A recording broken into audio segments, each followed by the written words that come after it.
الشيطان الرجيم بسم الله الرحمن الرحيم الحج أشهر معلومات فمن فرض فيهن الحج فلا رفث ولا فسوق ولا جدال في الحج وما تفعلوا من خير يعلمه الله وتزودوا فإن خير الزاد التقوى واتقون يا أولي الألباب ليس عليكم جناح أن تبتغوا فضلا من ربكم فإذا أفضتم من عرفات فاذكروا الله عند المشعر الحرام واذكروه كما هداكم وإن كنتم من قبله لمن الضالين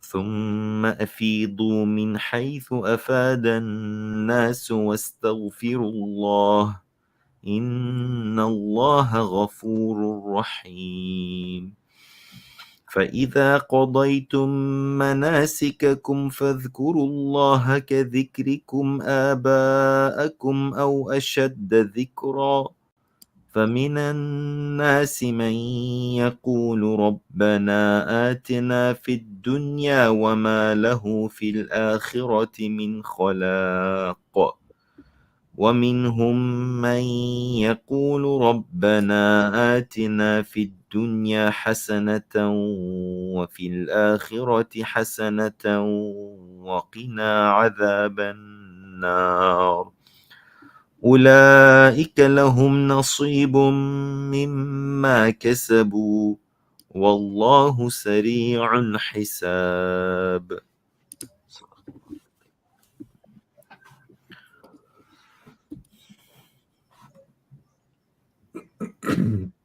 I recited this page, but we will start with the verse from the previous page because that's when the discussion of Hajj began. Okay, let me just pull that up for us then, inshallah. Bismillah, alhamdulillah, wa salatu wassalamu ala rasulillah. We had just read out the translation last time.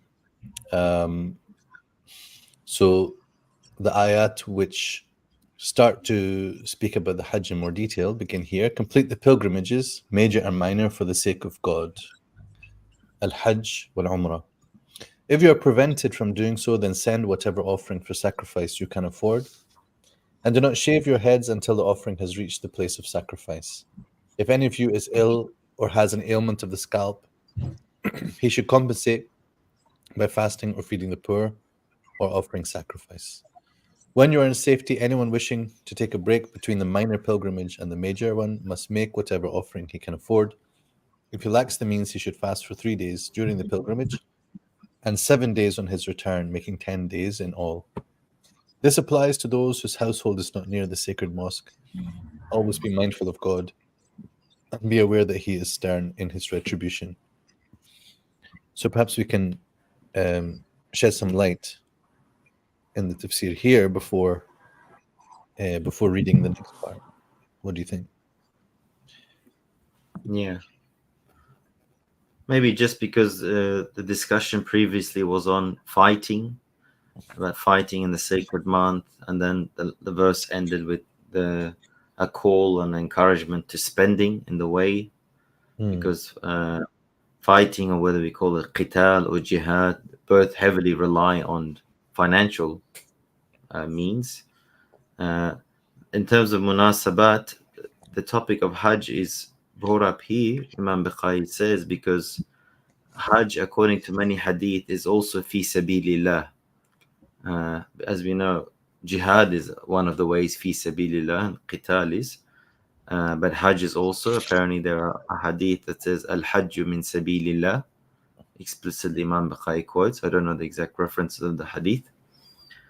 And also, given that the discussion of fighting began because Hajj was spoken of before, but because they knew at that time they couldn't go to Mecca, particularly in the case of Hudaybiyah, they weren't allowed to. the discussion can only, or Hajj can really only take place, or Umrah, if they're given means to it, which might require that there may have been fighting involved. And that's how the discussion of fighting began. So it only makes sense to now go back, and while the discussion has already been on Hajj, to now go and complete that discussion. So that's just from terms of munasabat. That's something that Imam Bukhari offers. He then says that if the verse has been, however, revealed after the conquest of Mecca, well, then he goes, the word itmam makes sense, because it's saying that, complete the pilgrimage and Hajj, even if there is no one that's stopping you now. Previously they were preventing you, but now that there's no one stopping you, completed. The word itmam. Yeah. So the context is, I think it's a matter of agreement. Ibn Ashur certainly says so, that this ayah came down in the time of Hudaybiyah treaty in the year 6. And so the thing that is intended here is the reference to the Umrah, but the Hajj is included within the discussion, because that is something that, inshallah, in time will become possible for the Muslims to pursue. And then doing it for the sake of God. Well, first of all, the completion aspect, as you were just touching on there, can have the sense of carry through all the rites and finish the act of pilgrimage to the end. Don't abandon it. And that can then be a kind of general rule as well. And itmam can also have the sense of perfecting something. So it can also mean, as Ibn Ashur says, the other sense is do it perfectly from the beginning, and then follow it through to the end. And do it for God. And this kind of contrasts with, obviously, the kind of the fact that they were mushrikeen who were doing Hajj and mixing in their devotion to the idols. And also, did you say, Sohaib, sorry, that Ibn Ashur said the majority are in agreement that this was revealed at the time of Hudaybiyah, this verse? Actually, he says, La khilaf bain al-mufassirin. Ibn Kathir also mentions the same as well. Yeah. Some of it clearly points to that, فَإِنْ أُحْسِرْتُمْ. But some of the other ones, it's almost like it's more related, as if you would have imagined, I would have imagined, if it's about actually when the Prophet did Hajj, Anyway, he indicates that the scholars agree on it being at this time. Okay. But then it remains an ayah which has then relevance to actually the implementation of the Hajj as well as the Umrah. وَأَتِمُّ الْحَجَّ وَالْعُمْرَةَ. Of course, the Hajj is the major thing. But then if we place it in that historical moment, then you understand that initially it's the Umrah that is the thing that is being raised, for that purpose at the moment of revelation. So then doing it for Allah, it's like, also don't worry about the fact that the mushrikeen are letting you or not letting you. Put that aside. But now this is an act of devotion for Allah subhanahu wa ta'ala, in which your focus is on Him. So I think it's quite a nice way of seeing the wording as well. وَأَتِمُّ الْحَجَّ وَالْعُمْرَةَ لِلَّهِ. Then there are various circumstances, and in a way, so the ayah goes into some detail about rulings, and then of course the scholars go into more detail about those rulings and particularities of them. So it can become a kind of fiqhi discussion. There are some different points of view amongst the madhahib, but in general, there is a situation of prevention, ihsar, and that could be specifically this sort of situation of being blocked by an enemy, but it can be understood more broadly than that. That you've come to the place and then something prevents proceeding. Then there is the hadi, the sacrifice, which can be offered instead.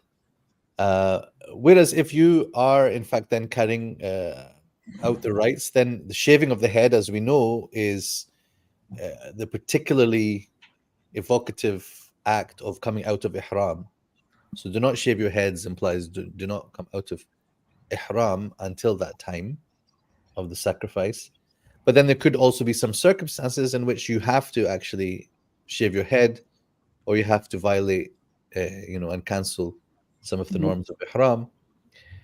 So that kind of illness, and adhan min ra'sihi, they explain as being essentially head lice. And these are some circumstances which did exist and can exist in the future. So then there is, a lightening of the burden on such a person. Then there's a compensation available for that as well.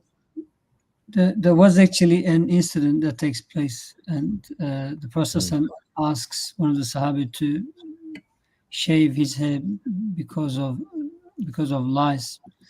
And then the Quranic verse here refers to, like, it goes from easy to the more difficult. So fasting, and then feeding, 6, and then sacrificing. But then there's hadith, which is the opposite way around. So it goes from harder to easier. Ibn Kathir says that the principle here is that you make it easier on the person, but then you encourage them to do what's more virtuous. But the Quran takes that gradually, from easier to harder approach. Mm-hmm. So are you saying the Quran says that, like, in terms of fasting and then sadaqah and then nusuk?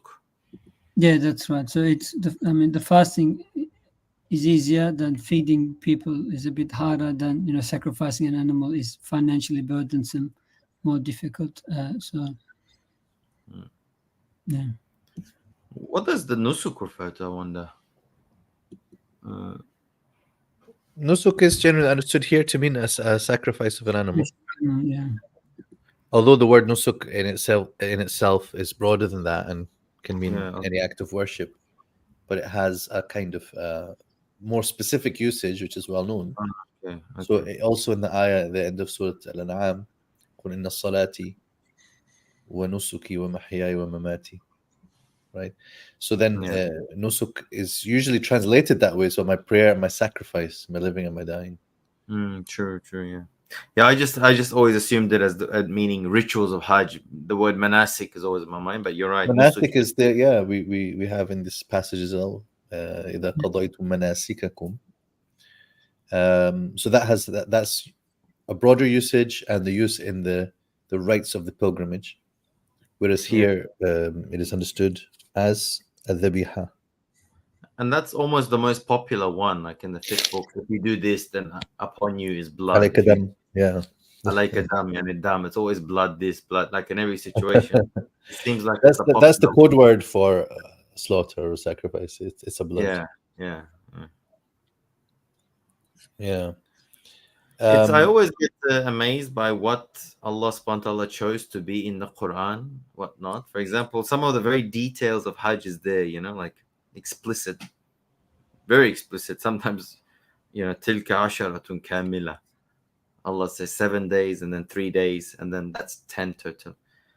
And we find the same thing in fasting as well, we saw. But when it comes to zakat, sometimes, or salat, the arkan or the things are not as explicitly mentioned in terms of, I don't know what the reason is. There must be some wisdom, but it's just of all the companions, only Zayd got his name mentioned in the Quran, for example.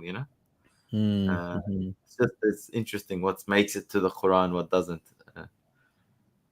And there's a lot of discussion around even why this phrase tilka asharatun kamila, after Allah has mentioned 3 during the pilgrimage. Bear in mind, during the pilgrimage season and while you are out and away from your home, this is a harder time to engage in fasting. So Allah required 3 in that situation, and then upon your return there are 7. And then he says tilka asharatun kamila. So it's almost like, I know it's 3 plus 7 is 10. Like, what's the fa'idah here? A person might wonder. So there are some various explanations for this, or answers to this. Imam Bukhari says it repels the thought that perhaps the wow, like, فصيام 3 أيام في الحج وسبعة. So 3 days during Hajj and 7 when you return. The 7, it may be assumed to mean أو, as in or. Some people could read it so to repel that understanding. Or sometimes he said some people might see the word 7 to mean many, as in some sort of a majazi meaning, like kasra, as opposed to aqiqah. So this verse is saying no, it's 10. And also he says it just goes to show that the fasting outside of the haram and within the haram, they're all equal and they're all perfect. They're all kamila. Yeah, that's nice. I mean, so it's not that one would just jump to the thought that wow means ow. Yeah. But I think from the sentence itself overall, one might understand that Allah has obligated 3 upon the person who is in the Hajj and 7 upon one who has already returned back. So it's sort of either or depending on the situation that you're in. So tilka asharatun kamila then wraps that up. But this is kind of like there's a dryness in this explanation, because you get from that okay, it's as if a speaker didn't quite manage to be clear enough, so then did istidrak on themselves to catch up or to fix what they have failed to convey in the first place. And that would not be the way to, of course, to see the scriptural words. Ibn Ashur says here it is to emphasize, a bit like the last point from Biqa'i there, that this is the intent overall, that Allah intends for you to fast 10 days. But then he has expressed that by breaking it down first and then saying that this creates this 10. And he compares it to how Allah says in Al-A'raf concerning the appointment with Musa, وَوَعَدْنَا مُوسَى 30 لَيْلَةً وَأَتْمَمْنَاهَا بِعَشْرٍ فَتَمَّ مِيقَاتُ رَبِّهِ 40 لَيْلَةً. So that's to say it was always intended to be 40 nights, but he gave him it in these stages. He told him 30 and then added 10. So here Allah wants 10 days, but first he tells us, and it's broken down like this. So I think that I think sometimes the explanations that we give, we do have to think about, okay, is there an implication of what I've said or how I've said it that someone could get maybe the wrong conception? And I think sometimes that happens when you've got these sort of dry grammatical or logical explanations. Yeah. And he says also because there's something blessed about 7 and 3. So there's a kind of... So he says, I was asked about this. He doesn't always do this in his tafsir, but he says, somebody asked me, وَقَدْ سُئِلْتُ عَنْ حِكْمَةِ كَوْنِ الْأَيَامِ عَشَرَةً. I said, maybe it comes from the 7 and the 3. Like the 10 has its significance based on 7 plus 3. And then there's a wisdom in this distribution of the lesser number for the harder days and the larger number for the easier days. And the thing follows through as well, the sacrifice that they need to do. It goes from fasting and then feeding and then sacrificial animals. So yeah. And then there's an exception here, the people who live in Mecca or in its environs, they are not to do this sacrifice or its substitute, which is the fasting. But this is in reference to those who are coming from outside. And then Allah Azza wa Jalla emphasizes his right to be held in awe in all that we do. Yeah, like Imam Bukhari says, despite all these ease that's been given, he's really reminding us to take all these ease options with a bit of taqwa. No. So then this would be emphasized by what we are about to read. I'll go on with the translation. The Hajj, the major pilgrimage, takes place during identified months. There should be no indecent speech, misbehavior, or quarreling for anyone undertaking the pilgrimage. Whatever good you do, God is well aware of it. Provide well for yourselves. but the best provision is to be mindful of God. Always be mindful of me, you who have understanding. There's no harm in seeking some bounty from your Lord by trading. When you surge down from Arafat, remember God at the sacred place. Remember Him as He has guided you, whereas before that you were among the lost. As you were reciting it, and you said, "When kuntum min qabli la min ad-dallin." Did we all want to say Ameen? This is what happens in the Tarawih prayer. People hear Dallin, and then someone at the back goes, Ameen. Oh, oops. It was not paying attention. Surge down where the rest of the people do and ask forgiveness of God. He is most forgiving and merciful. When you have completed your rites, remember God as much as you remember your forefathers, or even more. There are some who pray, Our Lord, give us good in this world, but they will have no share in the hereafter. Others pray, Our Lord, give us good in this world and in the hereafter, and protect us from the torment of the fire. They will have the share they have worked for. God is swift in reckoning.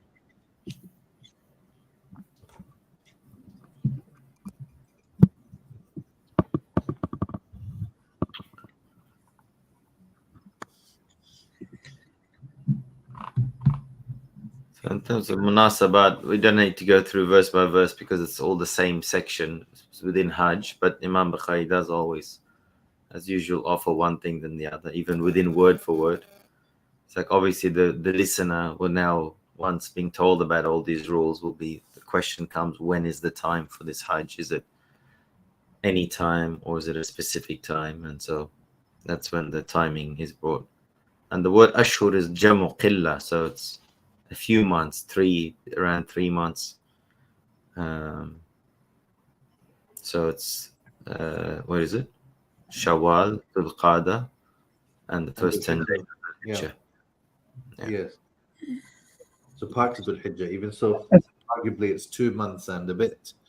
Apparently, the Arabs would do that. So I was reading in the Diyanat Tafsir that if it's, let's say, 2 months and a bit, then they would put it together and say months.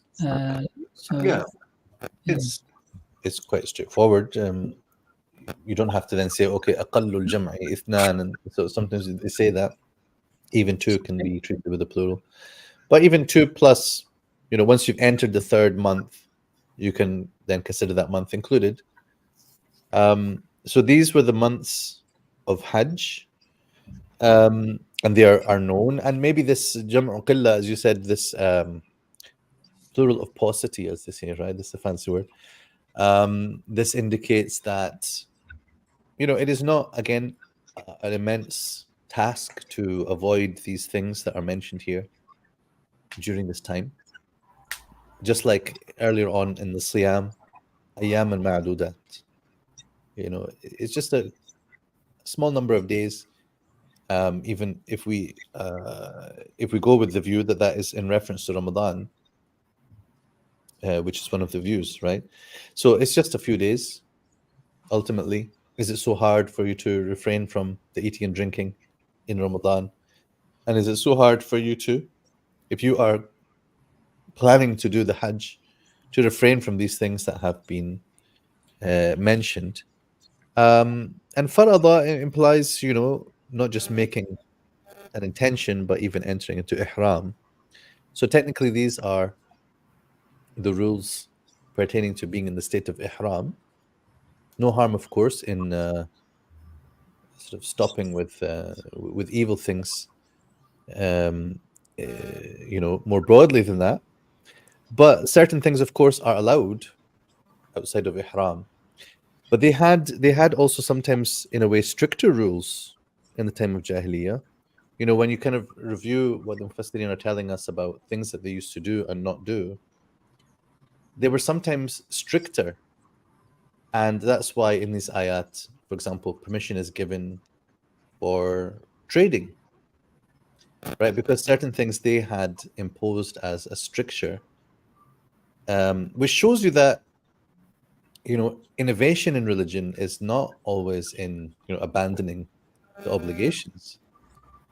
They abandoned the obligation of Tawheed, the most important obligation, but they brought about other obligations which Allah did not send any proof of.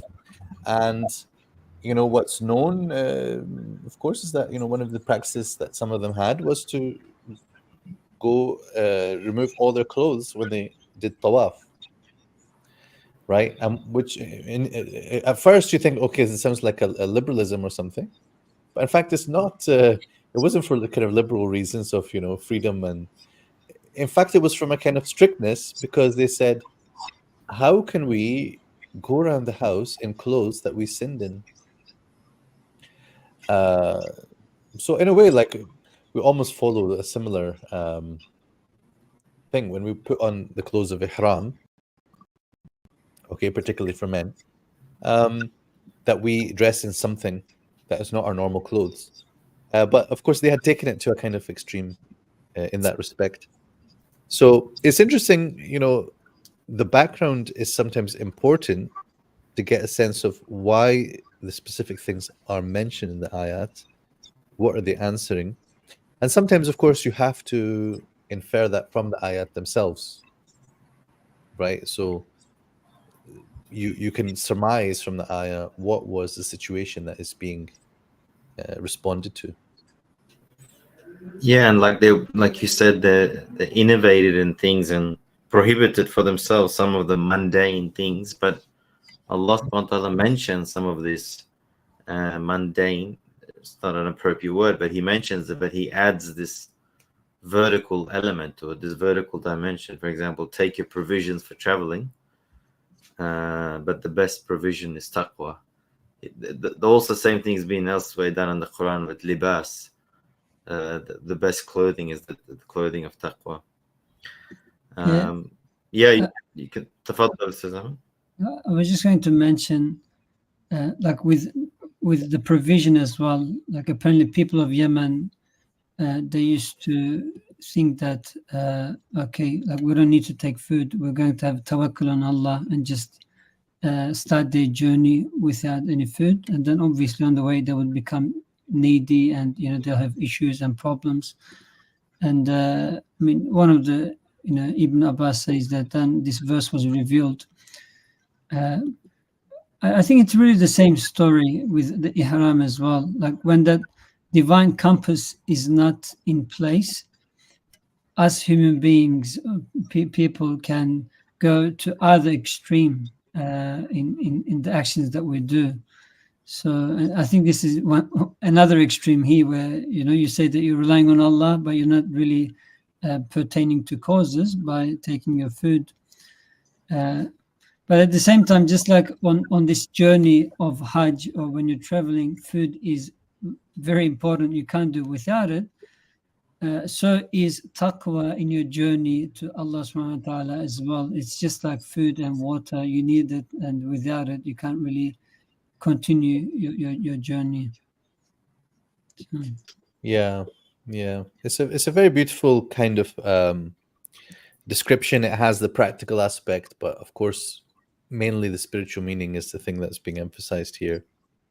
And I should say that we didn't explain the words rafath, fusuq, and jidal. So before that, in the translation, it says indecent speech, which is the immediate kind of sense of what rafath refers to, but it's generally understood that this also refers to marital relations during this time.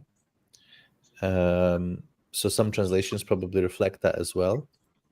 Maybe they say no sexual intercourse. فلا رفث ولا فسوق. So in and of itself, rafath in that sense is not a bad thing. We've seen this word before. أحل لكم ليلة الصيام الرفث إلى نسائكم, right? So the word is used there. That doesn't mean something bad, but in reference to speech, it means bad speech, indecent speech. But then fusuq is obviously a bad thing, right? So the word misbehavior is in this translation. All types of sinful behavior. And then al-jidal is disputation, quarreling, arguing. And as you know, that when tensions are high on the Hajj, you can be tempted to be in the situation. I've seen some funny things. I've seen someone arguing with the hosts over, why is there no toilet paper in our room? We paid such and such for this, and we've been put here in Aziziyah, and now there's no toilet paper, and shouting on the street. And the man is speaking back with a lot of patience, and he tells him, "My brother, toilet paper is for the Christians." That's beside the point. But what annoyed me was this person saying, "We are guests of the king." SubhanAllah, I was like, you are guests of the King of Kings. Behave with some comportment. Have some gratitude for the fact that you're here. And yes, okay, if you paid such and such, then hold to account later the agents who feel, but they don't spoil your Hajj. Standing here shouting in the street about toilet paper was so embarrassing. It stuck with me to this day. But actually, there's a funny story that Ibn Ashur tells, and he says that he just heard this from one of his sheikhs, that al-Zamakhshari, the famous Mufassir, because he's known as Jarullah al-Zamakhshari. That's because he lived next to the Kaaba for a long time while he was working on his tafsir. So then he finished the Kashaf, and then he placed it in the Kaaba during the time of Hajj, and he called people to come and read from his tafsir and give any feedback that they have. Isn't that amazing? I don't know if it's true, but it's a story that is told.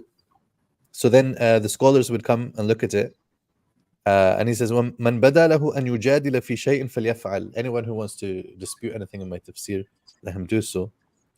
And then apparently a scholar said to him, "Okay, so what's your tafsir of wala jidala fil hajj? Did you forget about that?" We're not supposed to be having, academic debates. But Ibn Ashur is actually saying this is the kind of thing that, having discussions of knowledge and so on the Hajj is, of course, permitted. But the point is to avoid all things that lead to rancor. My madhab is better than your madhab, and so on would be part of that, I suppose. Wasn't Hajj a boiling pot for the scholars, Ustadh? Like they would come and exchange ideas and have discussions and studies take place. I don't have much information about that, but yeah, I think that you're right. I wonder if you have time when you're doing tawaf around the Kaaba to pop inside the Kaaba and read the Tafsir al-Kashaf. But that sounds a bit funny. But they used to, of course, like in the Jahili times, they used to put up poems. These are called the mu'allaqat. Used to hang them on the walls of the Kaaba. So the Kaaba was this big, in a way, notice board for cultural knowledge, and I suppose retained some aspects of that in the Islamic times. You could assume also if people came from far away, they may have come a bit earlier or stayed back a bit more. Yeah.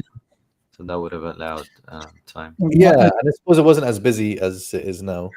Yeah, I think my grandfather did like 50 days. Like my mom was telling me, like, what do you do in 50 days? So, yeah. And they had this market also called Ukaz. Yeah. And this relates to what's mentioned in the next ayah about trading. Right. So Ibn Ashur tells us that it used to open at the beginning of Dhul Qa'dah, and it would remain for 20 days. So this is before Dhul Hijjah then. And so, but this was a big thing. Like, again, people would come from far and wide, and they would use this opportunity. And I understand it was also a time when cultural exchange and poetry and so on was very important. And this is between Nakhla and At-Ta'if. But then they would consider it to be not permissible to trade during the Hajj itself, whereas Allah Azza wa Jal mentions here that this is indeed allowed. La junah. Just with 197, the la فلا رفث ولا فسوق ولا جدال في الحج. Imam Baqai says that the 7 Qurra have all read this with the Fath and Nasb, meaning that there's nafi happening. All individual types of each of these breaks the Hajj, and then he goes saying that there's 3 powers: the shahwa, the ghadab. In a way, this Hajj is sort of saying, everyone should try to remove all these type of evil 3 powers, or the evil types of 3 powers, and pretty much disconnect with any form of bad communication with humans and totally turn to Allah subhanahu wa ta'ala. But he emphasizes how that with the fatha, it's more complete the meaning. He says instead of the nahi, and also he analyzes why it's not said in a prohibiting. How can I say this in English? It's not using the language of prohibition, but it's just negation. So it doesn't say don't do rafath and don't do fusuq and jidal, but rather it says there is none because. And then when all these negative types of things are finished, then automatically then the discussion goes to what should replace it, which means you should help one another instead of fighting one another. So spending, because there's weak people, there are those who have lost the way. So spending, when any good you do, and is spending on the pilgrims, Allah knows it. And he goes, that's one of the best ways of saying Allah will reward you, by just saying Allah knows exactly what you'll do. Yeah. I mean, in terms of the qira'ah, just to clarify that, some of the readers, Ibn Kathir, Abu Amr, and also Yaqub outside of the seventh, they read it as فَلَا رَفَثٌ وَلَا فُسُوقٌ, and then they said وَلَا جِدَالَ فِي الْحَجِّ. And then Abu Ja'far has لَا رَفَثٌ وَلَا فُسُوقٌ وَلَا جِدَالٌ. He's also among the 10 Qurra. But in terms of meaning, these amount to the same. And the point is, I think, as al-Baqarah is saying, that this is a stronger way of forbidding something, to say there will be no rafath and fusuq and jidal. Right? There will be no. It's like a done deal. Yeah, these are ruled out. And the meaning he gave for fusuq was, he said masabba, and I think he probably based it on the hadith, which means cursing. Sabbul mu'min fisqun wa qitaluhu kufrun, if I'm not mistaken. To curse a believer is fisq, it's fusuq, it's to transgress the bounds, whereas fighting a believer is kufr, a type of kufr. Although the hadith scholars say it's more a different type of kufr, but yeah, maybe that's what it's based on. And then he goes into a lengthy discussion about what you alluded to, Ustadh Ahmed, about but he didn't mention Ahl Yemen, but just the people that rely exclusively on tawakkul. Apparently, there was a lot of those from the Zuhad and also the Sufi types that would see it as a higher practice to just totally rely on Allah and not take anything. And he's saying this verse sort of touches on both sides, but shows that the best one is the path of the Sunnah, which the highest one is to, like they say, tie the camel and then make tawakkul, which is to take the zad, and that's what the Sunnah is. Yeah, so he goes into a lengthy discussion about that, saying that the best of them is shown to take the provisions.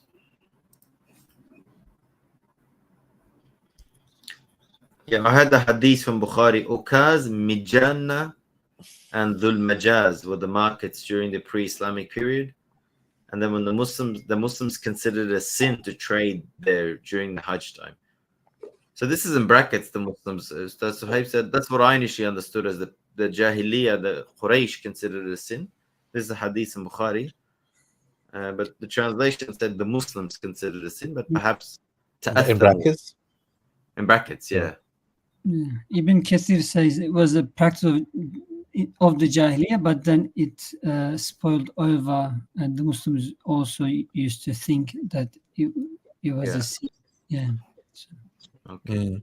So I mean, this is a bit like the discussion around فلا جناح عليه أن يطوف بهما between Safa and Marwa. Yeah. That there's a few different explanations, and they could sort of be simultaneously true, mostly.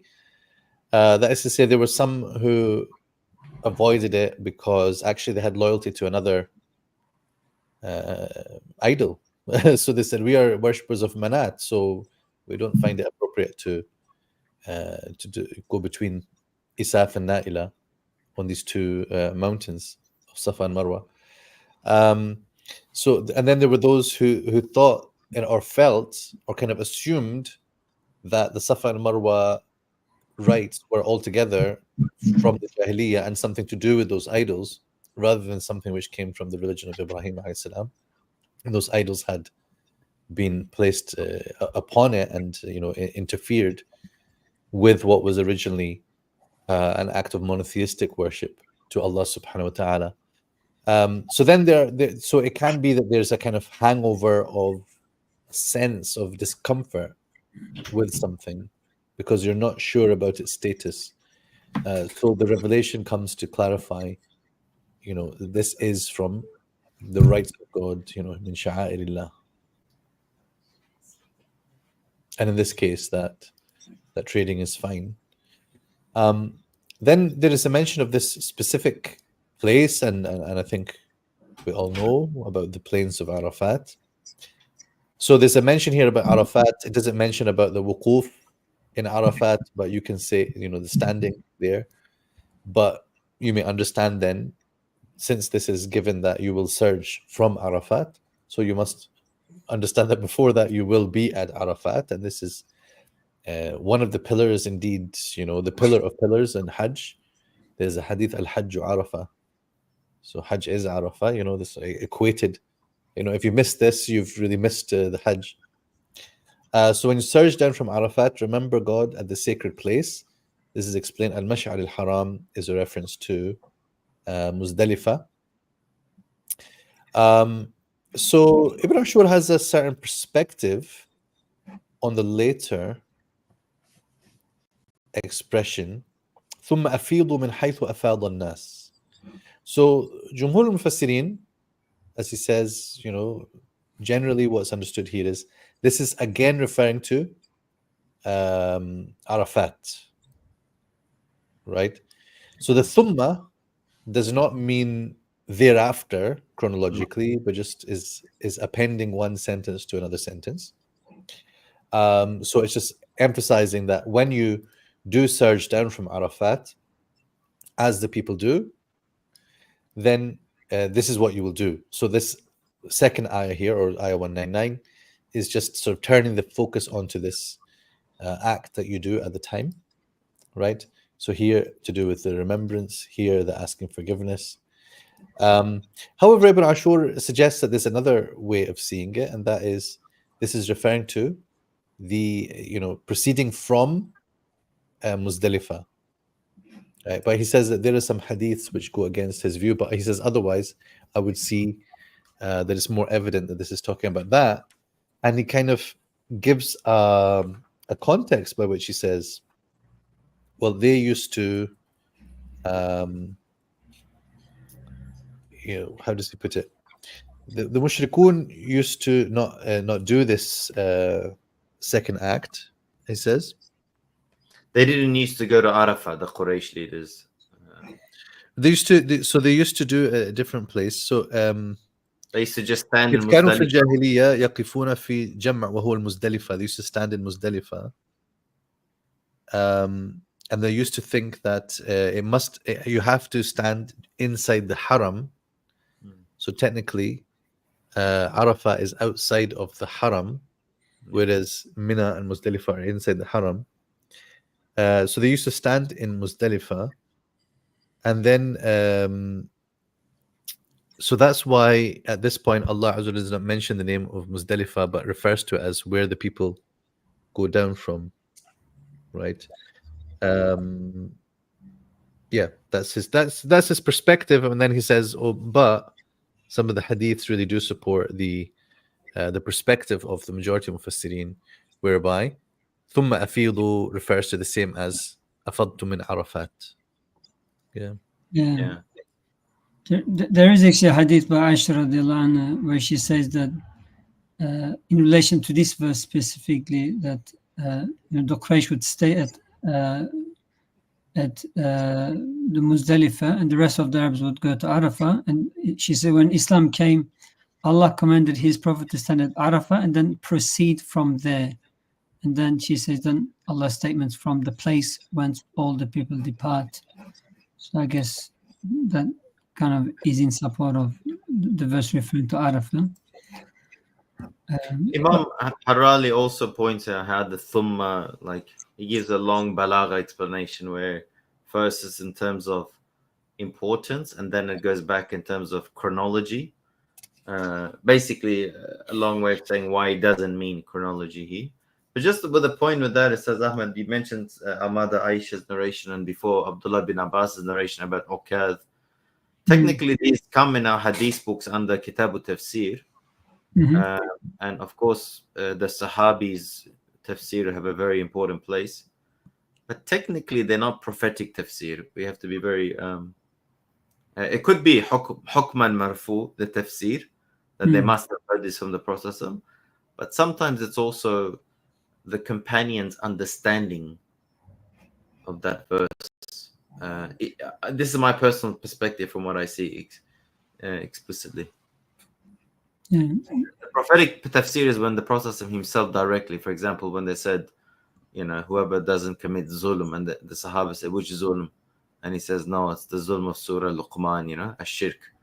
Shirk la zulmun azim. So that would be an example of a prophetic tafsir.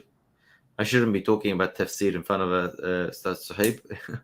He can correct us. But these sayings of the companions are almost like marfu, but they're not technically prophetic tafsir. Allahu alam. That's my personal thing. Just with the thing I found very interesting, Imam Bukhari says at the beginning of verse 198, there's no harm in seeking bounty. He says that you might find it a bit of a stretch, but I found it cute. He says that because the previous verse ended with encouraging people to do good, spend on the pilgrims, so when after all that encouragement, the question comes to the reader's mind, if there's so much good in spending on the pilgrims, can I trade during Hajj to make more money so I can spend more on the pilgrims? He sort of puts that. And then he goes, the question is even more justified given the pre-Islamic pagan Arabs' belief that trade was not permissible. But it was just, I've seen it with some scholars that I've studied with as well. They sometimes take a very highly spiritual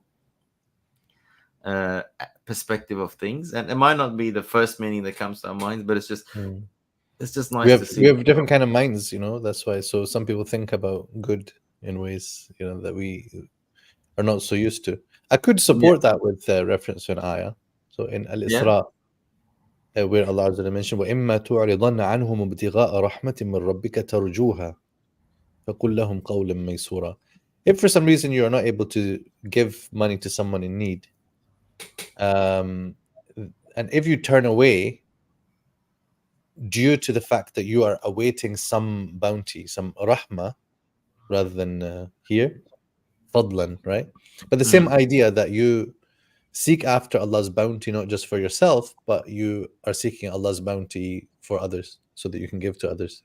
So in a way, like if you are not able to donate to a cause, someone who's sincere would be saying, if I had something to give you, I would give you.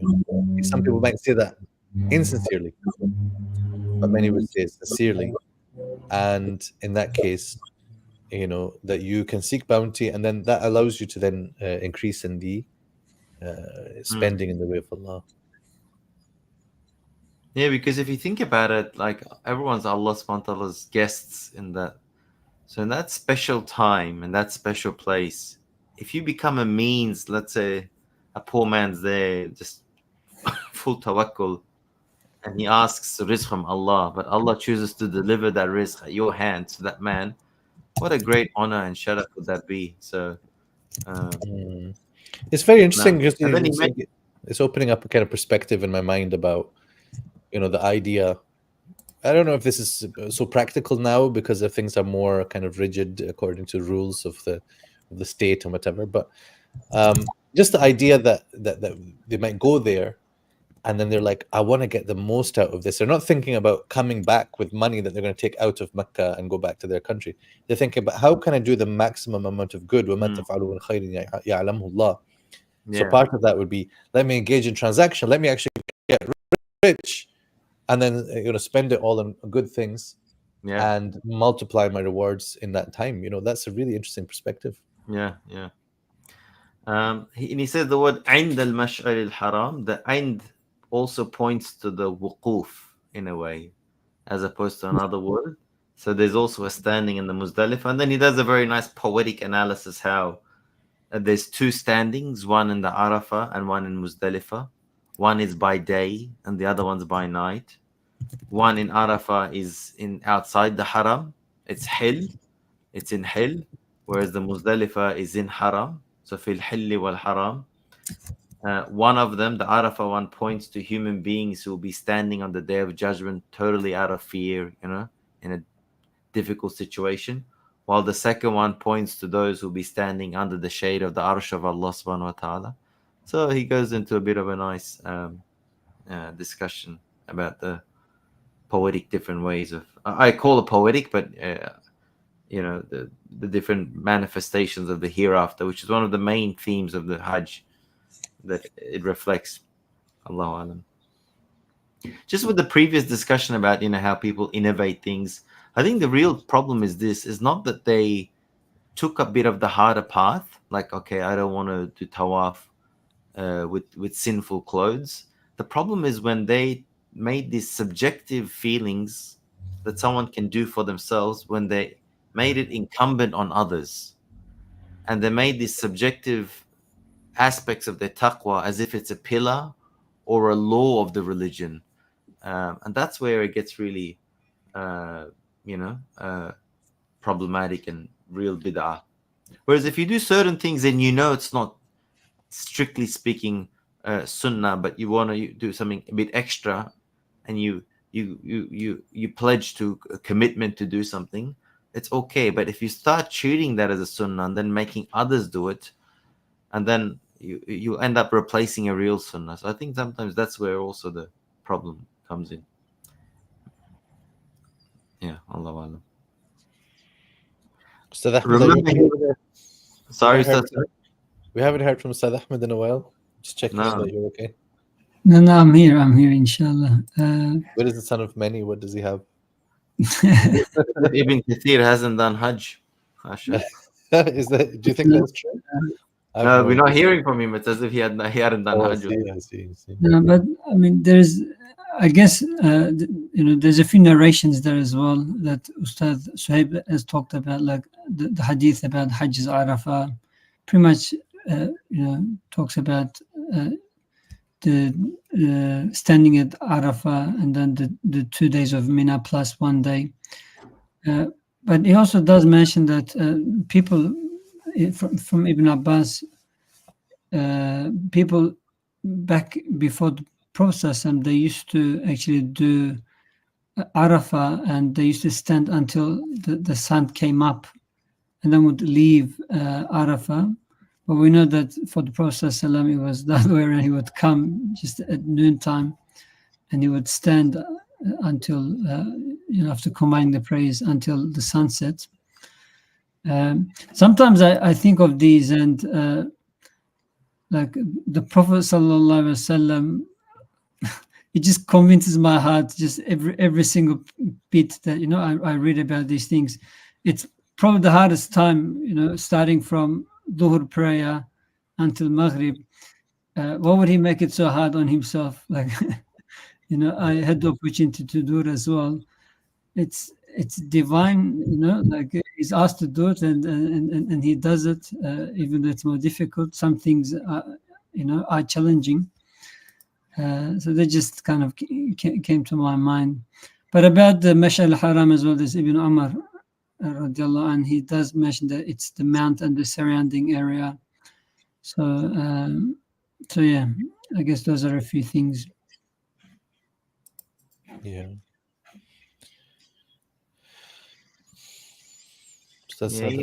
Imam Baqai says, had they used their aql, he's saying they would have realized that it's more appropriate for them to do the wuquf in Arafah and to actually go and stand in Arafah. He's referring to the Quraysh leaders before Islam, because the Muzdalifah, as we said, was inside the Haram, and the Haram was being made a safe place, Amina. So it's to be in a safe place, trying to display a type of fear of God at the Day of Judgment doesn't really fit as well as to be outside of the haram, outside of the safe place, and then seek to display the fear that one would have in the hereafter. There's an interesting hadith that one of the people that got punished, I think it was the people of Ad or Thamud, I forgot which, one of the nations that get punished by Allah subhanahu wa ta'ala, one of their members actually escapes that punishment, or he's not there when that punishment comes, and he's actually in the haram in Mecca. And so Allah's punishment doesn't visit him. However, as soon as he leaves the haram, the punishment comes. And as our Prophet is saying this hadith, he says, his grave is under here. If you want, you can dig it up and you can find the gold that he came with. And narrations say the companions did so. But the point was, what I found interesting was a man from another place was destined to be punished, but because he was in the haram, the heavenly punishment didn't come to him because the haram is a safe place, and it caught him once he left it. No, I remember reading it in Tahawi, but I won't quote sources so I don't get it wrong, inshallah. So we have here the instruction to remember Allah subhanahu wa ta'ala. Kama hadakum. So this kaf is used sometimes in what appears to be a kind of like ta'leel, that's to say, remember him for the fact that he guided you. But it is like thinking how much you have benefited from his guidance. As much as you are grateful for that, that is how much you should be remembering him, right? So it's like to try to repay however best you can the fact of guidance, which of course you can never repay, knowing that you have been so lost. And this is, a universal thing. We can all think about that. The people hearing this for the first time, they're thinking about how blessed they are to receive this revelation and this guidance and this messenger, sallallahu alaihi wasallam, this scripture. And then wastaghfirullah, again the emphasis on seeking Allah's forgiveness. And then at the end of the Hajj, to do the remembrance of Allah now as a continuous act, and also as a renewal of that intention. And we can understand here that they may have had even a kind of set practice of exchanging the remembrance of their ancestors and praising them in certain ways in general, but then maybe specifically during the Hajj, there may have been some practices of this. And they would, let me see if I've got an example here. No,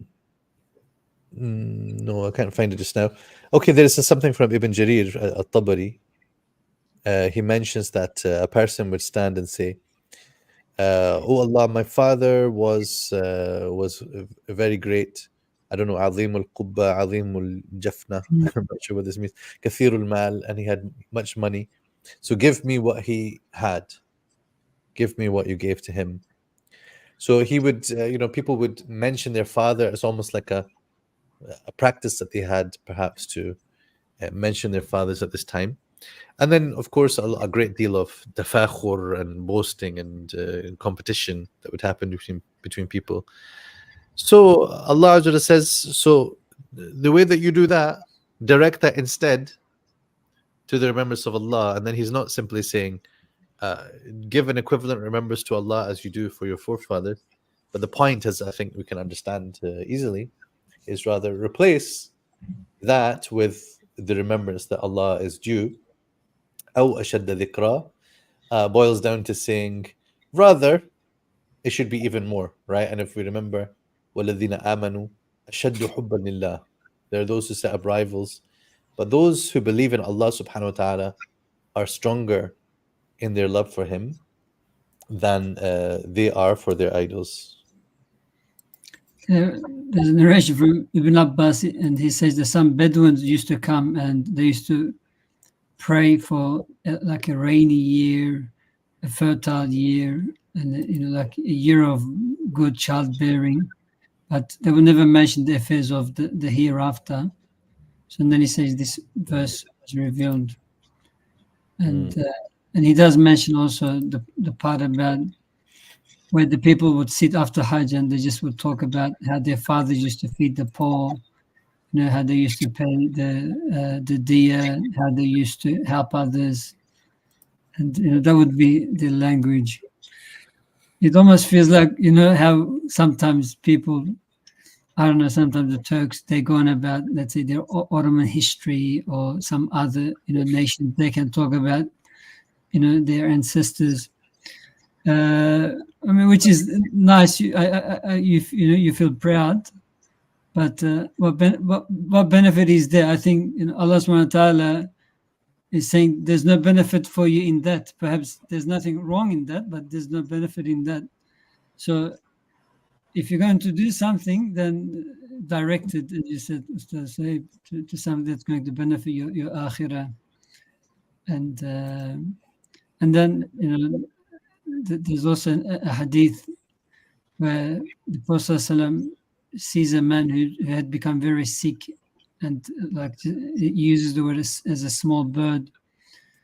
And then he asks to the man, were you asking or supplicating to Allah about something? He says, yes, I used to say, oh Allah, whatever punishment you save me for me in the hereafter, give it to me in this life. And the Prophet ﷺ says, you cannot bear or standard. You should have said, our Lord, give us in this world that which is good, and in the hereafter which is good, and save us from the torment of the fire. رَبَّنَا آتِنَا فِي الدُّنْيَا حَسَنَةً وَفِي الْآخِرَةِ حَسَنَةً وَقِنَا عَذَابَ النَّارِ. So we ask for both worlds. Because Allah deals with you based on how you imagine Him to be. And عند الظن عبد به. I like that the Ustadh Sohaib mentioned that remember Him as He has guided you. كما هداكم. But the verses of the fasting, it says, وَلِتُكْمِلُوا الْعِدَّةَ وَلِتُكَبِّرُوا اللَّهَ عَلَى مَا هَدَاكُمْ. So it's a similar thing. It reminds me of a famous saying of Sayyid Nursi rahimahullah. He says, everything we do in worship, it's for previous blessings. So our worship is to thank Allah subhanahu wa ta'ala for previous blessings, not so that it becomes to seek future blessings. It's a bit of a subtle point on sincerity, but these verses also say, just think of your past. You're performing these great pillars of Islam. Hajj is a great sign, a symbol of Islam. Says Ramadan. So the fact that you were brought from nothing and into being and then into guidance in Islam, that itself is a great blessing. But I always get surprised with this, remember Allah as you remember your forefathers. This is a human thing, but the Arabs had it a bit more perhaps pronounced. But the fact that Allah subhanahu wa ta'ala is, I don't want to use this word, but humbles Himself. I mean, it's I guess that's a problematic word to use, and I think it's wrong, but I just can't think of another word. Maybe His nature of being ash-shakur, the most appreciative, that He's saying, even if you remember me like your forefathers, even though your forefathers might have been a reason for your misguidance, Imam Baqai alludes to this, while I'm a reason for your existence, and any blessing you've received directly or indirectly through your forefathers. But even if you remember me like your forefathers, it's somewhat He'd be pleased with it. Perhaps in our times today, commenting on forefathers is not so much. It might be remember God as much as you remember your favorite football teams or something, your sporting things, because that seems to be more in people's hearts. Oh, ashaddu dhikra, yeah. It says, oh, Lord, give us good in this world. The word good is not actually there, right? When it comes for the world, it's just atina. What's it? Atina fi dunya. Oh yeah, that's right. Yeah. The maful bihi is left out. Yeah. Yeah. Try to delete it. I, What was that? shall I delete it? I've just done that. Hmm. Yeah.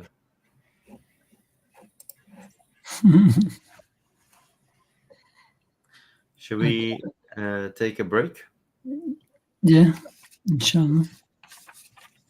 All right, inshallah. Come back in 5 minutes.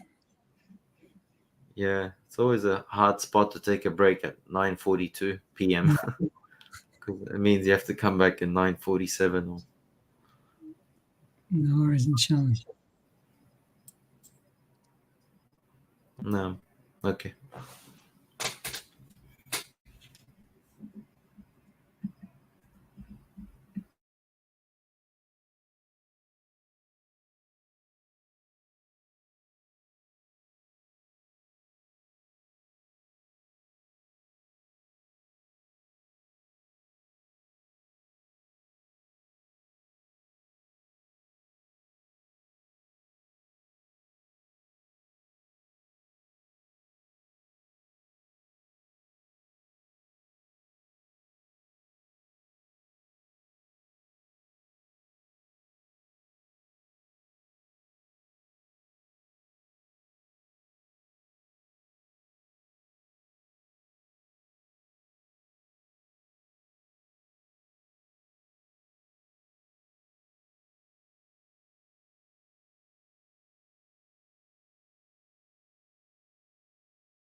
أعوذ بالله من الشيطان الرجيم بسم الله الرحمن الرحيم واذكروا الله في أيام معدودات فمن تعجل في يومين فلا إثم عليه ومن تأخر فلا إثم عليه لمن اتقى واتقوا الله واعلموا أنكم إليه تحشرون ومن الناس من يعجبك قوله في الحياة الدنيا ويشهد الله على ما في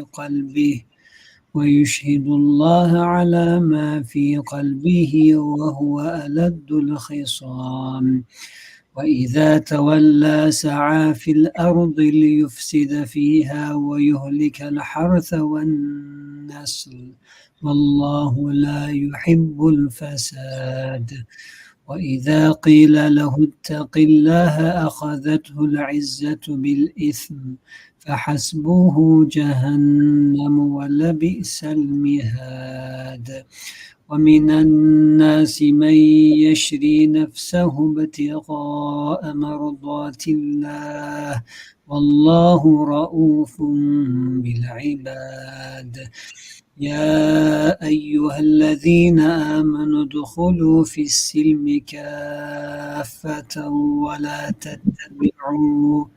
ولا تتبعوا خطوات الشيطان إنه لكم عدو مبين فإن زللتم من بعد ما جاءتكم البينات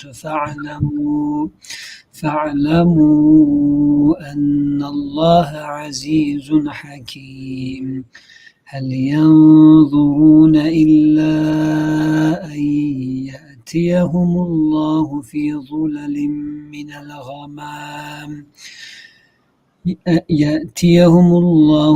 ظلل من الغمام والملائكة وقضي الأمر وإلى الله ترجع الأمور صدق الله العظيم.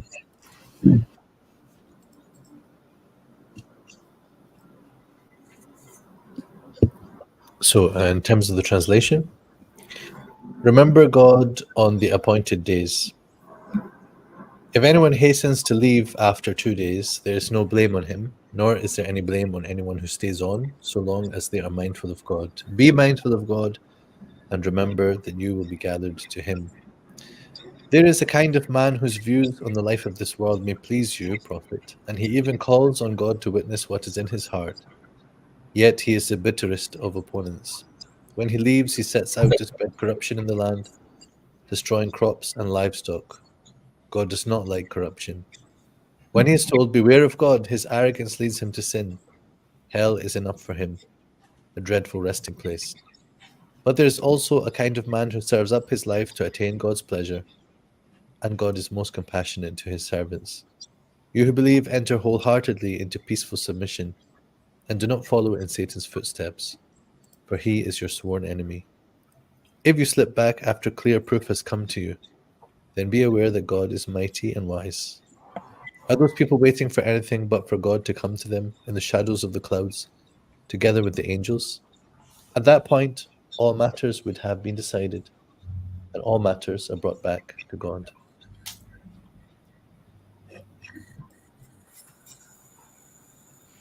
So we have in the beginning here a kind of completion of the points about Hajj, and as we hopefully know about, after the days of Hajj themselves, the day of Arafah, then you have the day of sacrifice, Yamun Nahr. For the rest of us who are not on Hajj, we call this Eid al-Adha. So we're all having Eid. The pilgrims don't really feel like they're having party and eating with family and stuff like that. They're not doing the stuff that we do. They actually have manasik to carry out on that day, and it carries on into the following days, which are called Ayyam al-Tashriq, right? So these are days spent in Mina, and you have the stoning of the Jamarat and So various rituals over the next 2 to 3 days.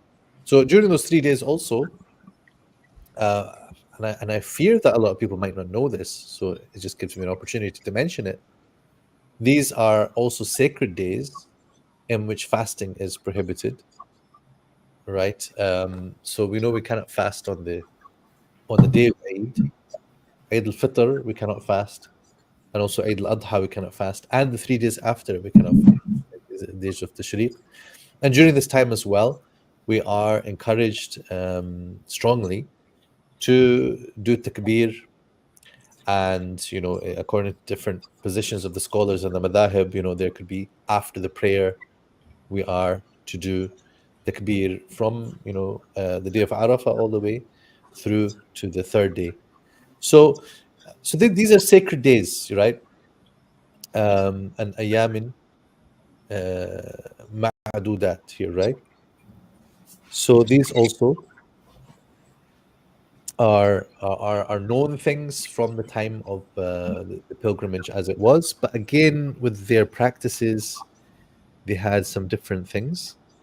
They saw that the Hajj finished at the end of day 10, and so they would spend these times doing some basically wasting time or engaging in frivolities. And so Allah Azza wa Jal then emphasizes that you are to stay and perform the remaining rites of pilgrimage.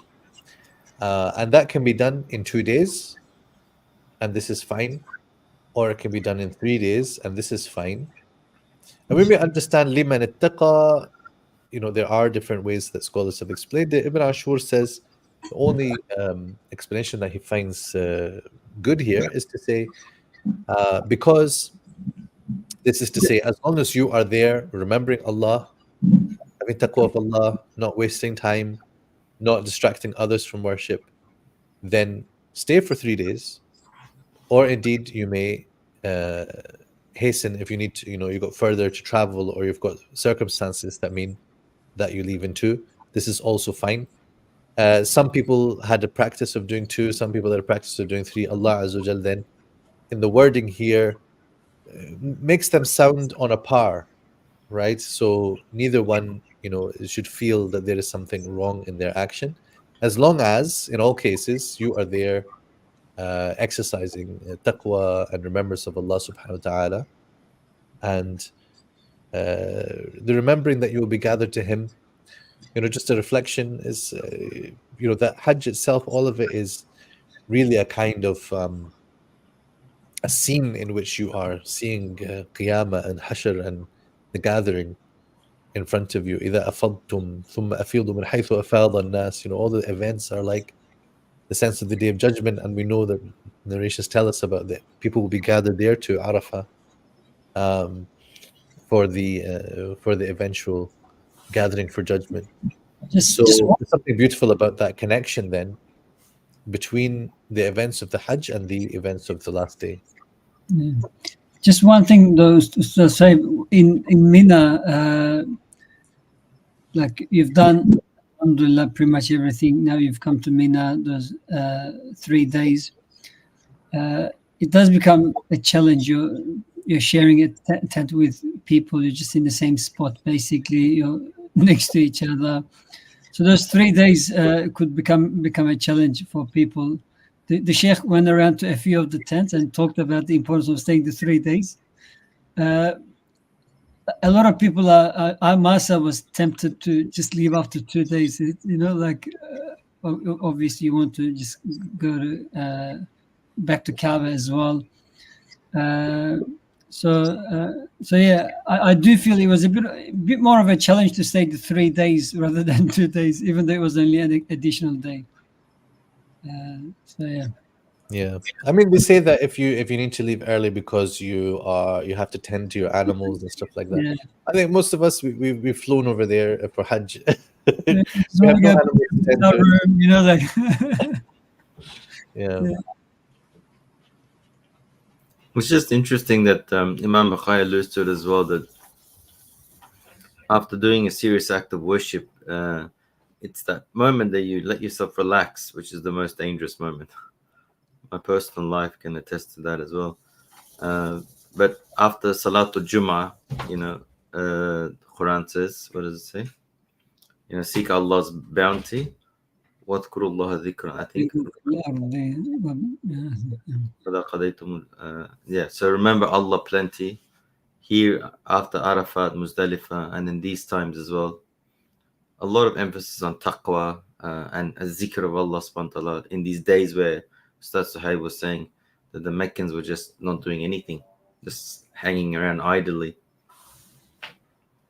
So from a religious psychology perspective, it's after the acts of deeds that you do, or this ayam tashriq, to always be consumed in zikr.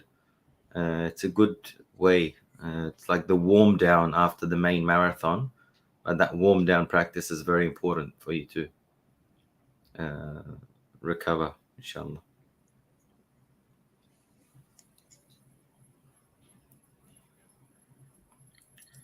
And then the discussion goes back to the hypocrites, it looks like. Yeah, and we can relate this then to, just before that, Famin and Nasi. There are some people who ask for the things of this world. So then it's like coming back to these types of people. And there are some narrations about who specifically is intended, right? There is, it says Al-Akhnas bin Sharik al-Thaqafi. He comes and announces his Islam to the Prophet Sallallahu Alaihi Wasallam. And then, this verse gets revealed. His name is mentioned in narration. There's an interesting...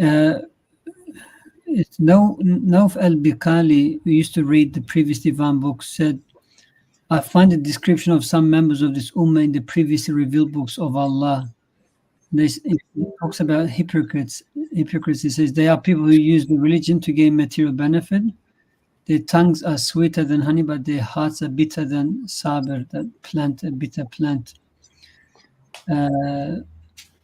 So he's saying that even the hypocrites were described in the books before Islam? Yeah, that's right.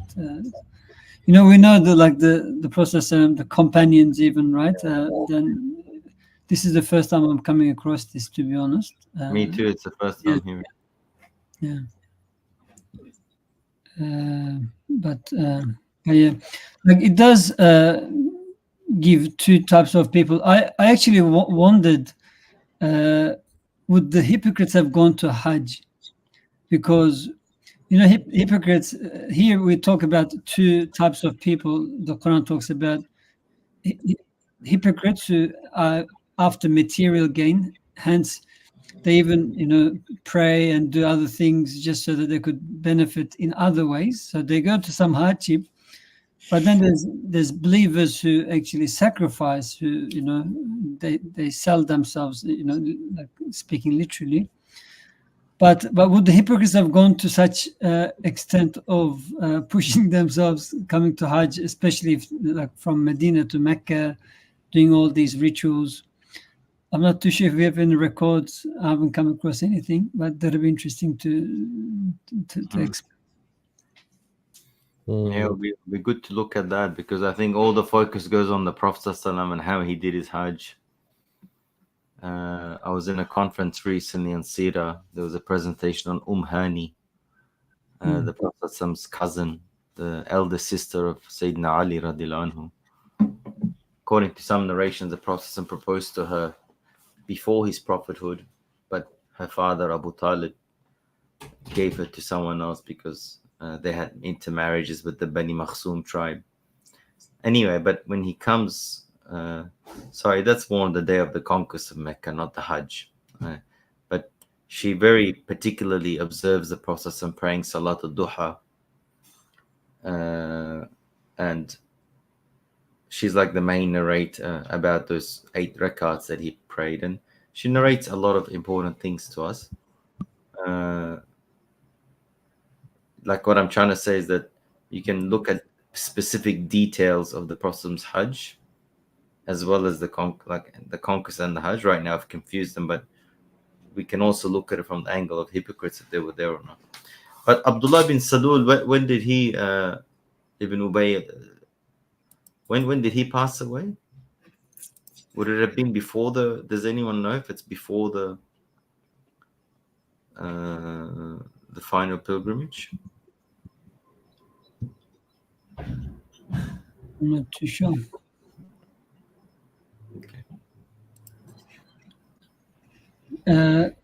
Just, I guess, coming back to the verse about the hypocrites, the verse uses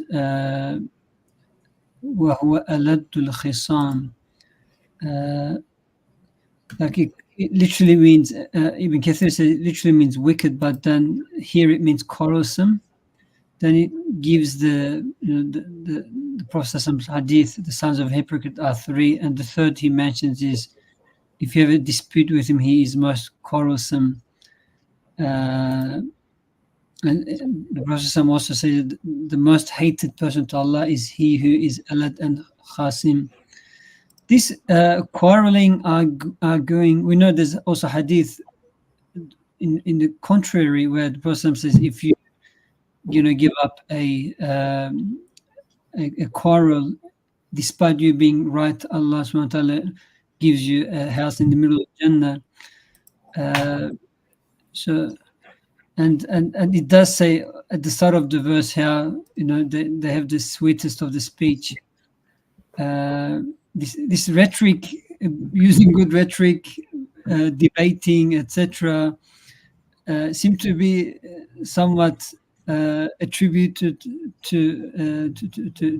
I mean, obviously it's not a blanket statement, but it seems like an attribute of the hypocrites, which, if it's not supported by action, so yeah. And anything you hear pleasant from a politician makes him an ideal candidate until proven otherwise, in my personal opinion. But they said the most important thing, the sweetest things that you love to hear, and in Surah Munafiqun, it goes into more details. Their appearance is also very nice.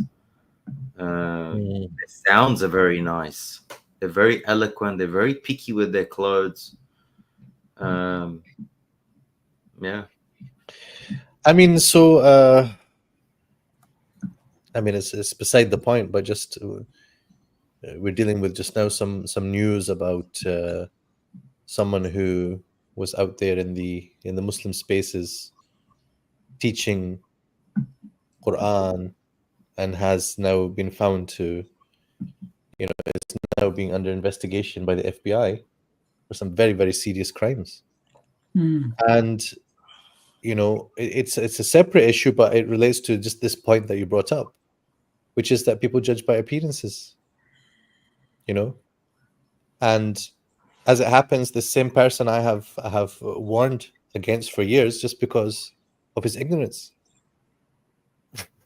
But then the institute that was promoting him, didn't listen. But aside from that, just the fact that you appear a certain way, people will trust.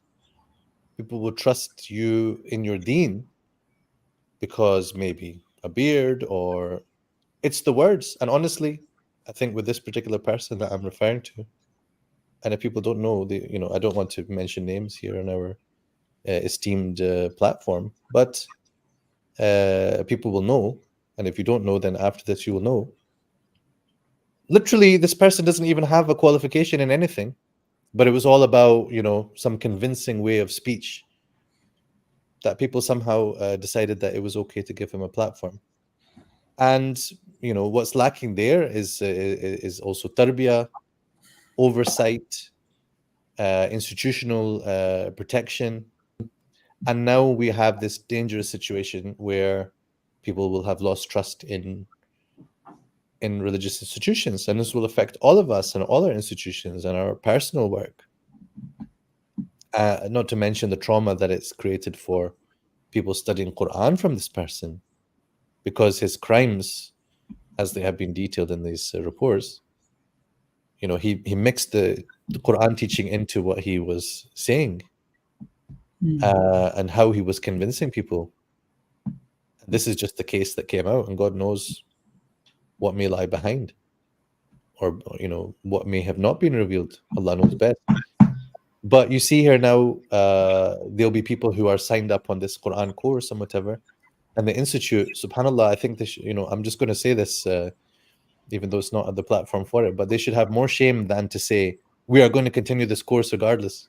No, cancel the whole thing, burn the whole thing down, because it was built upon corruption. And start again, by all means. But the Quran does not need this kind of khidmah, right? Which is thoroughly discredited and has the danger of discrediting the message, discrediting the Quran, discrediting the purity of the teaching of the Quran, which has to be absolutely free of personal interest, personal agenda, manipulation, corruption, and harm, not to mention perversion and sin. And subhanallah, the people who are out there, and this is the warning for you and for me. We are on a platform, we are on a pedestal, people see us, they listen to us, and the shaitan is busy. And we have the potential to do some of the most good, and we also have the potential to do some of the most evil. And the evil of a scholar, the evil of a preacher, is more harmful than the evil of the common people or the ignoramuses, maybe even than the politicians. Because the politician is expected to be a liar. The politician is expected to be pursuing personal agendas and interests and have corruption and be doing things for financial gain and just to be elected. The scholar, people would like to have a clean opinion that the scholar is in this for nothing but to convey the knowledge and to convey Allah's deen. And imagine the burden, the burning, the suffering, the pain, the torment that you will suffer if you take Allah's deen and use it not just for worldly interest but for sin, and use a position of trust where people look to you as a follower of the messenger of Allah subhanahu wa ta'ala, not just a follower but an inheritor of the messenger sallallahu alaihi wasallam.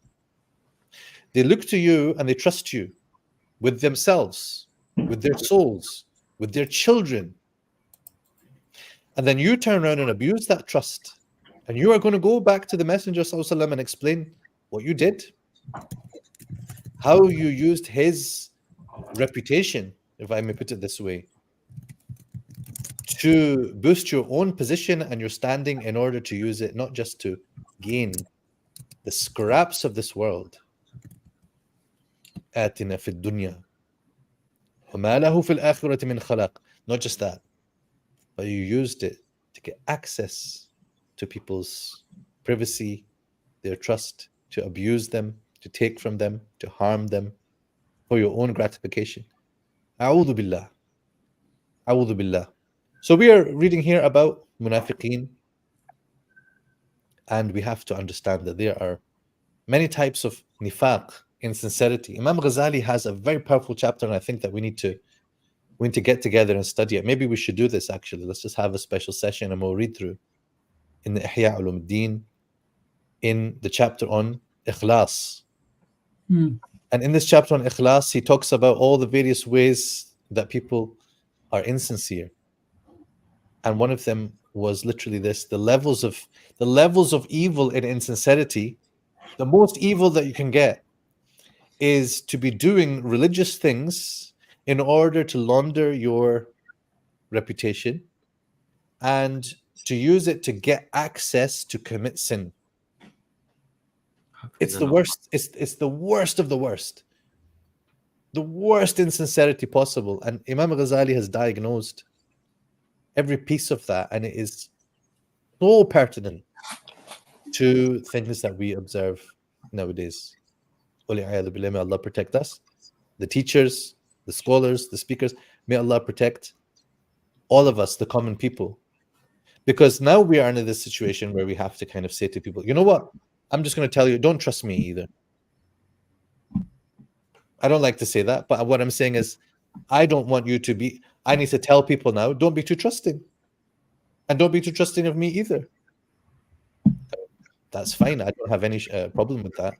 I just wish that we could have a situation where we could all just be more open, but we're going to have to teach people to be more critical about who they take their religion from.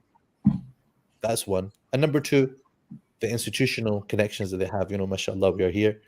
We have ISRA. We have other institutions which are respected deservedly.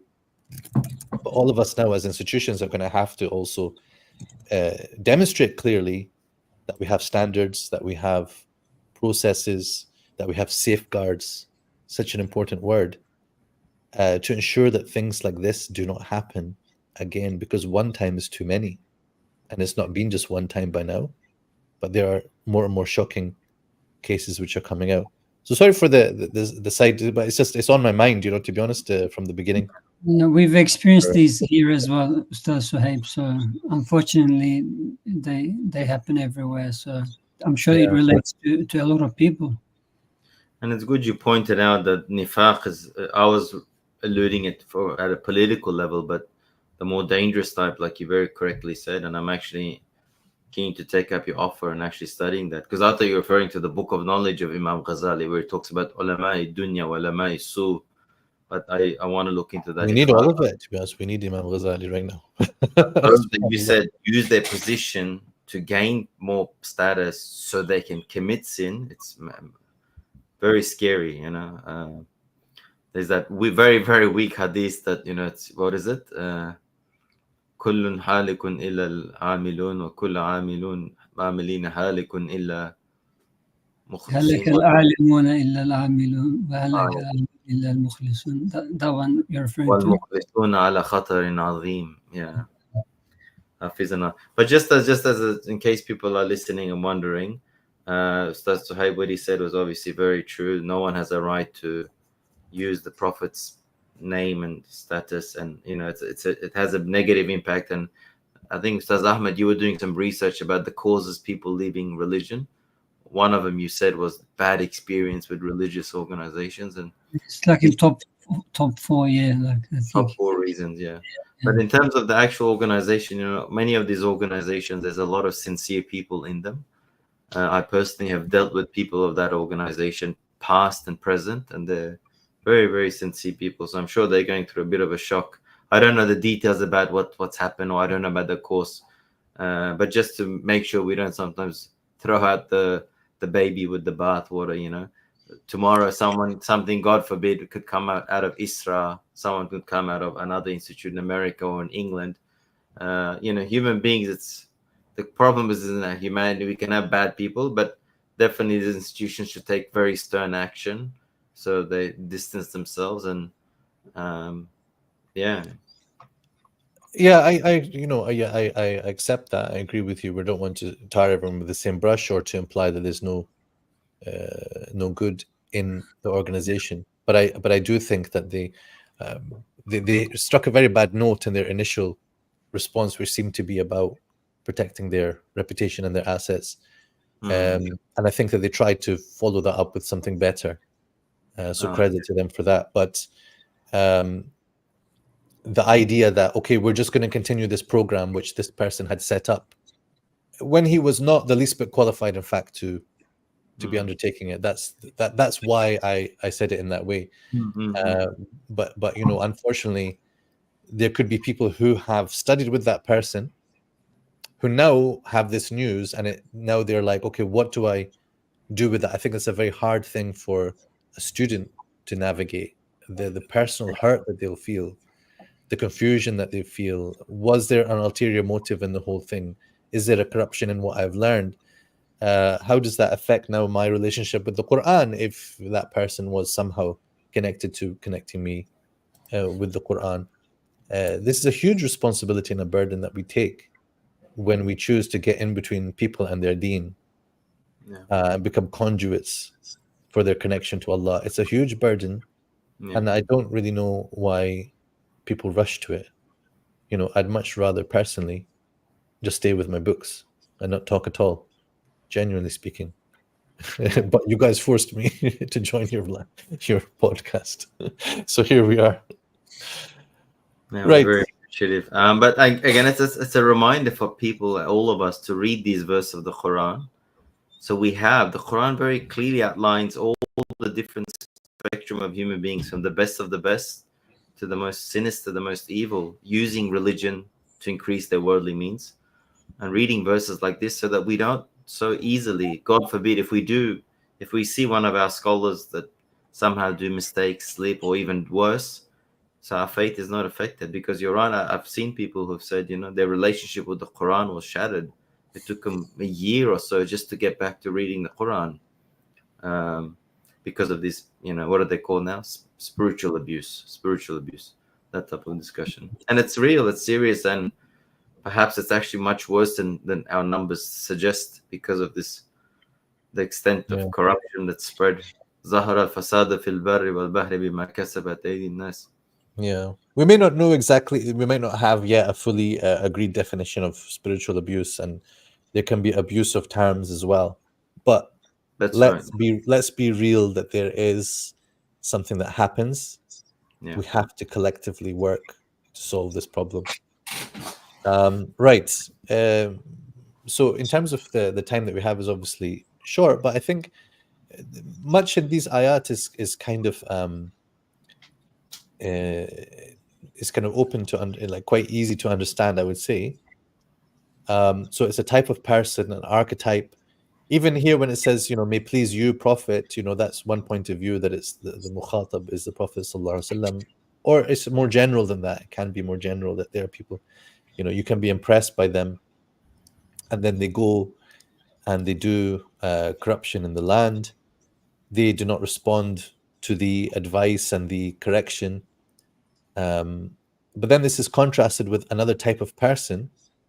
And what I love is that this is one of the, or is the ayah which is said to be revealed concerning Sayyidina Sohaib radiyallahu anhu.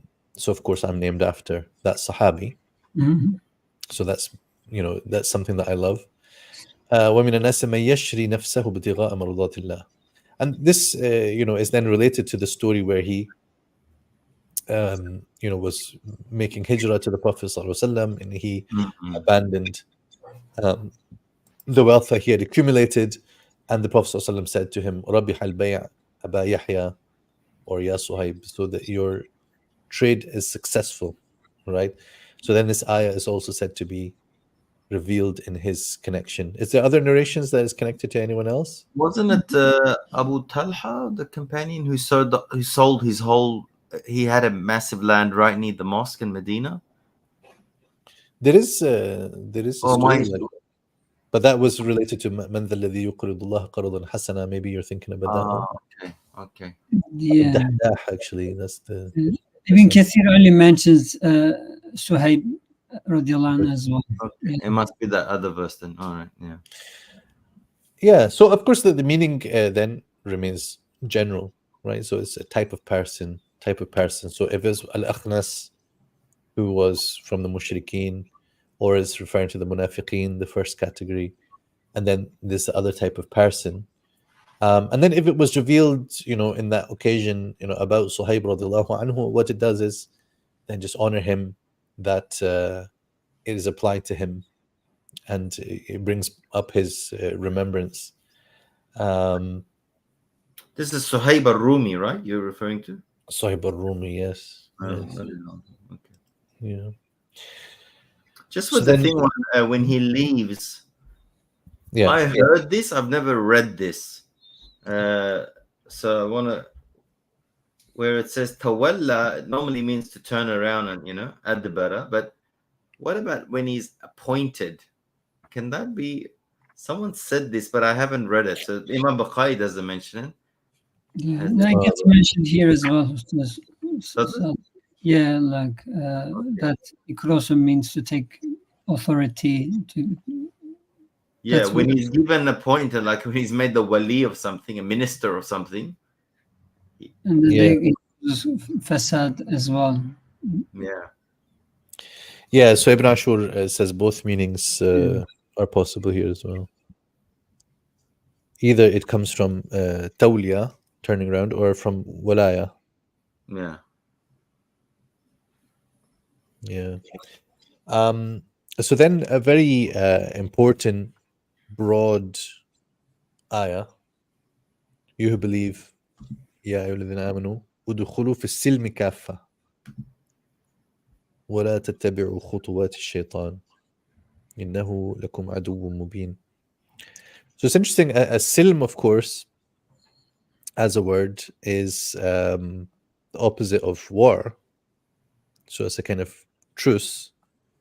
And here it's clear and agreed that this is in reference to the religion and to Islam.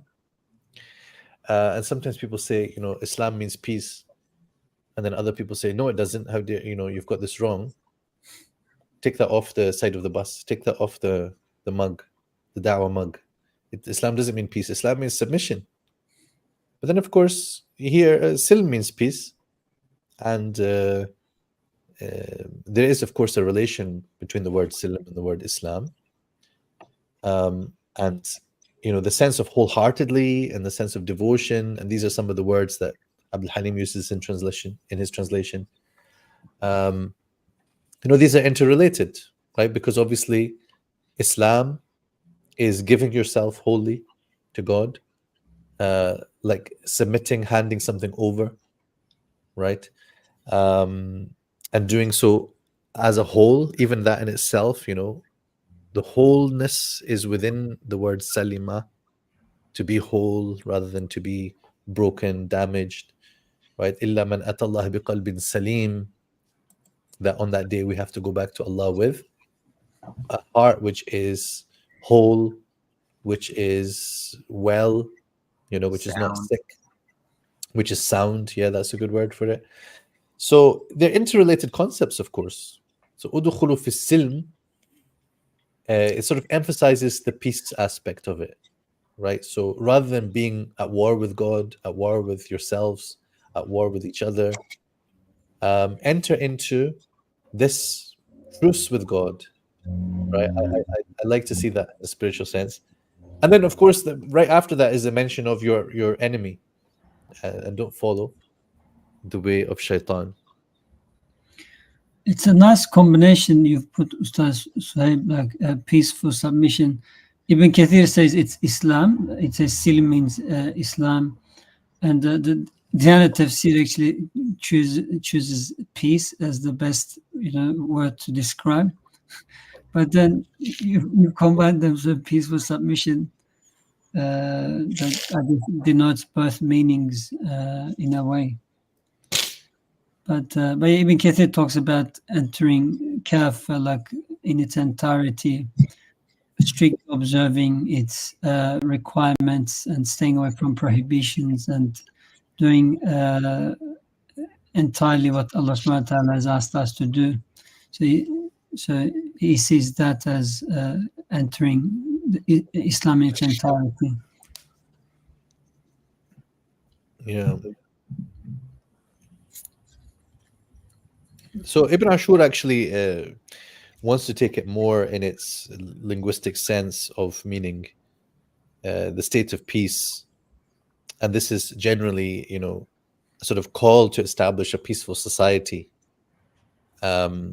Because, there has been mentioned before about fighting, and now a sort of emphasis on, coming together to establish, a situation in which war is minimized.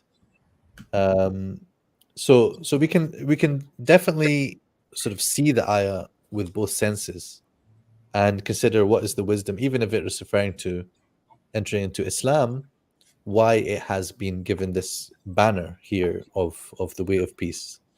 And so it becomes a kind of, as I say, a shi'ar, or you don't want to say a slogan, but let's say one of the key messages and defining features of our religion. And I would say also, among these things are compassion, rahmah. وَمَا أَرْسَلْنَاكَ إِلَّا رَحْمَةً لِلْعَالَمِينَ. The Prophet ﷺ has been sent only as a mercy to the worlds.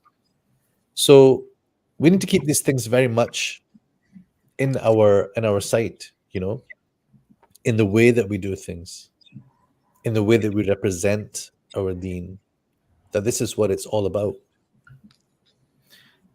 I wasn't able to fully, unfortunately, do the reading on this up to this verse, but I'm going to ask a controversial question. Is there any chance where this could be a verse for the Ahli Kitab to enter into Islam? And I say that, and I preface it with not narration based, if there's just any linguistically, because the last verse of Surah Hadid, where it says, using the term Ya ayyuhalladhina amanu, and if I'm not mistaken, the Jumhur say over there it refers to Ahli Kitab. Could it mean it's an order for Ahli Kitab to enter Islam? Ibn Kathir has a narration from Ibn Abbas. It does say that this refers to the believers among the people of the scripture, and because they believed in Allah, but some of them still followed some parts of the Torah and the previous revelations. So he doesn't mention that. Okay, shukran. I hadn't come across that. Thank you. So it's very, Ya ayyuhalladhina amanu. It's too fixed, really, as something which refers to the Muslims in contradistinction to the Ahl Kitab. The verse of Surah Hadith says, Ya ayyuhalladhina amanu taqullaha wa aminu bi rasulihi yu'tikum kiflayni min rahmatihi wa yaj'al lakum nuran yamshun. The verse continues. So that double the reward, if a Christian believes, after believing in Jesus, they get their reward. That's what I had in mind too. But then in that ayah, what did they say about Ya ayyuhalladhina amanu? If I'm not mistaken, the Jumhur thought it refers to the Ahl Kitab. Allahu Alam. Yeah, because it says believe in this in fear Allah and believe in His Messenger. But there's also Ya ayyuhalladhina amanu aminu. Of course, there are those verses, but it's I'm not comfortable with this, honestly. There's just far too much of a kind of fixed form of khitab in the Quran. Alladhina amanu, what this refers to. Okay. And in contradistinction, alladhina amanu walladhina hadu wan nasara, it's a separate category. So I would find this problematic, but the debate would take us past our time. Yeah.